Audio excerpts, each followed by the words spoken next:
విర్రవీగుతున్నటువంటి దానికి దాంట్లో భాగంగా జరిగినటువంటిది ఈ రకమైనటువంటి చర్య. ఇప్పుడు నిజంగానే చుట్టుపక్కల వాళ్ళకు డిస్టర్బెన్స్ ఉంది, వాళ్ళంతా కంప్లైంట్ ఇస్తేనే కోర్టు ద్వారా మేము ఇది ఇచ్చినాము అని చెప్తున్నారు కదా. నిజంగానే అదే నిజమైతే ఇక్కడ వాళ్ళంతా కూడా నీళ్లు పోస్తున్నారు, వచ్చే వాళ్ళకు పోయే వాళ్ళకు. ఎట్లా నీళ్లు పోస్తున్నారు? ఇది ఇంతకంటే అబద్ధాలు, ఇంతకంటే అవాస్తవాలు. అయినా వాళ్ళ నోరు విప్పితే అబద్ధం తప్ప ఏముంది? 3 ఏళ్లుగా వాళ్ళ పరిపాలన చూసినాం. అబద్ధాల ఆటంలో నెంబర్ 1. అందుకని ఈ రకమైనటువంటి చర్యలు మానుకోవాలి, కవ్వింపు చర్యలు మానుకోవాలి. ప్రజల హక్కులకు సంబంధించి కానీ, ప్రజల హక్కుల స్వేచ్ఛకు సంబంధించి కానీ భంగం కలిగించొద్దని చెప్పేసి తెలియజేసుకుంటా ఉన్నాం.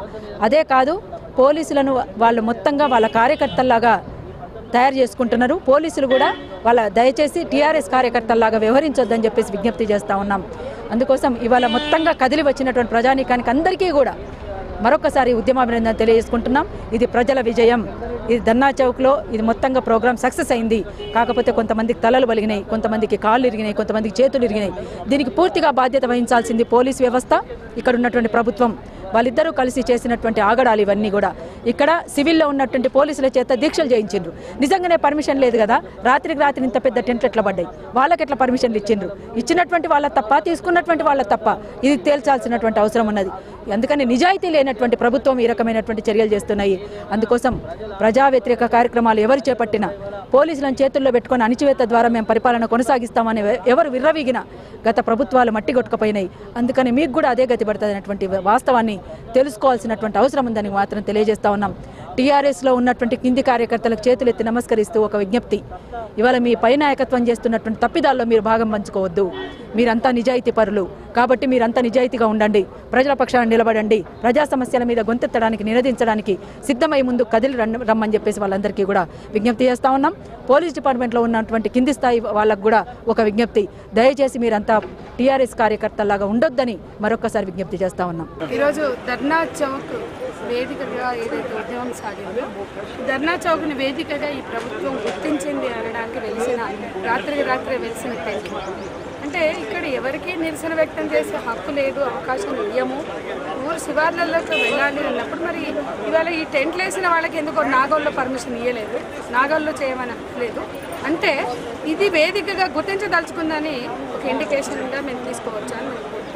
ఇవాళ మీరు కొంతమందికి వేదిక వేసి ఇంత పొడుగు టెంట్లు వేసి ఇంత భారీ ఎత్తున కుర్చీలు వేసి నిరసన వ్యక్తం చేయడానికి వేదికగా గుర్తించినప్పుడు దీన్ని కొనసాగించమని మేము డిమాండ్ చేస్తున్నాం. ఇవాళ ఆక్యుపై ధర్నా చౌక్ అనేటువంటి పిలుపు ధర్నా చౌక్ పరిరక్షణ కమిటీ ఇచ్చింది. దాన్ని అమలు చేస్తామని తెలుసు, పర్మిషన్ ఇచ్చినా ఇవ్వకున్నా వచ్చి తీర్థం ఆక్రమించుకుని తీర్థమని మేము చెప్పున్నాం ఉద్యమకారులుగా పరిరక్షణ కమిటీగా. అట్లా వస్తారు అని తెలుసుకుని ఎటు తిరిగి వాళ్ళు వస్తారు అన్నప్పుడు అప్పటికే వీళ్ళందరికీ అనుమతి ఇచ్చి టెంట్లు వేసి కూర్చోబెట్టి ఘర్షణను సృష్టించినటువంటి ప్రభుత్వం పోలీసులు బాధ్యత వహించాలి. వాకర్స్ అసోసియేషన్ కావచ్చు, కాలనీ వాసులు వచ్చిన వారు కావచ్చు, అది ప్రభుత్వ పోలీసుల సృష్టి తప్ప మరొకటి కాదు. వాకర్స్ అసోసియేషన్ మొదటి నుంచి ఉంది. వాళ్ళు వ్యతిరేకించే వాళ్ళు అయితే ఊవెత్తులు సాగిన తెలంగాణ ఉద్యమ కాలంలో కిరణ్ కుమార్ రెడ్డికి ఉపయోగపడేవాళ్ళు.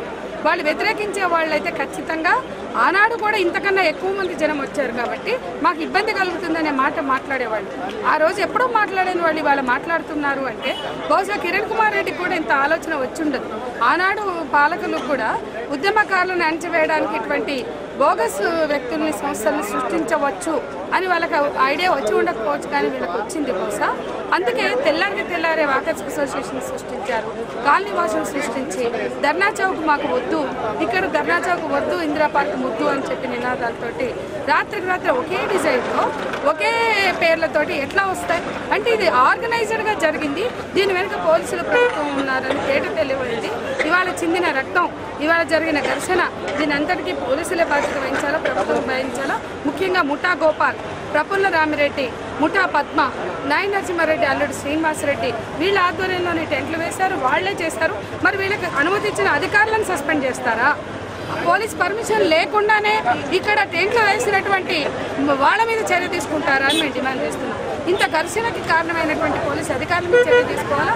ఇవాళ స్పష్టంగా తేలిపోయింది, ప్రజాస్వామిక ఆకాంక్షలను ఎవరు అణచలేరు, ప్రజాస్వామ్యం గెలుస్తుంది, ఇచ్చినటువంటి పిలుపు విజయవంతమైంది అని చెప్పి ఇది భవిష్యత్తులో కూడా కొనసాగుతుందని